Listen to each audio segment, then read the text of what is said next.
Hey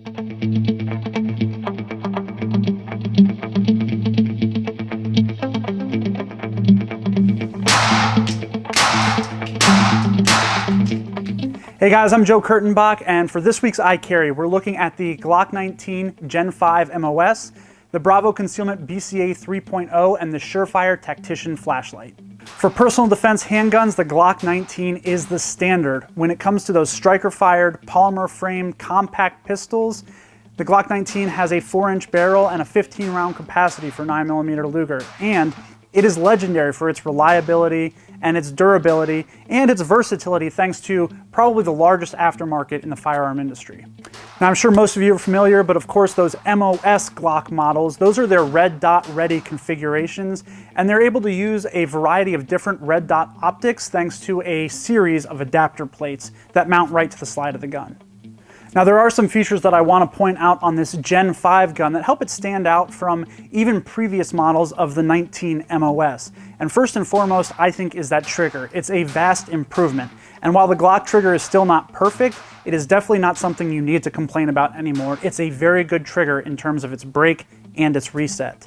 Moving down, I really like the grip frame on this. They've gotten rid of the finger grooves, and they've also got rid of that little half moon or semicircle cutout down by the magazine well that came out with the original Gen 5s. Those are now pretty much gone across the board, and the MOS was one of the first guns to do away with that. And finally, when you look at the slide, I like that the forward area near the muzzle is now nicely beveled. It makes a nice round, smooth contour.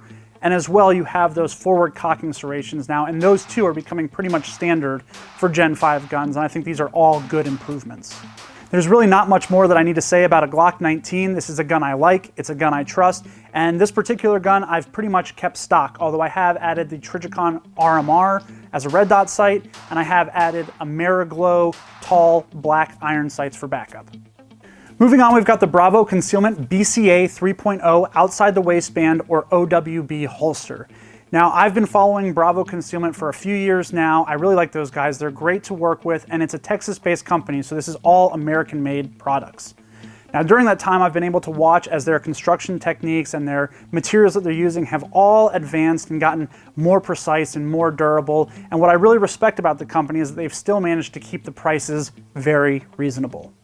Now, the BCA 3.0 is the current generation of Bravo's outside the waistband holsters, and you can see just how precise the molding is. This is an exact fit for the Glock 19, and it does accommodate that red dot sight, which is a nice feature.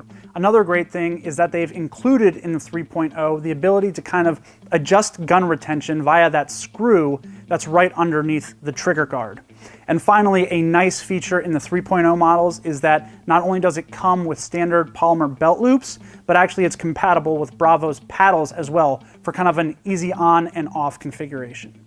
Finally, we're looking at the SureFire Tactician flashlight, and while kind of the ruggedness and the durability of SureFire's products has been well established in the past, this is a flashlight that was designed from the beginning for everyday carry.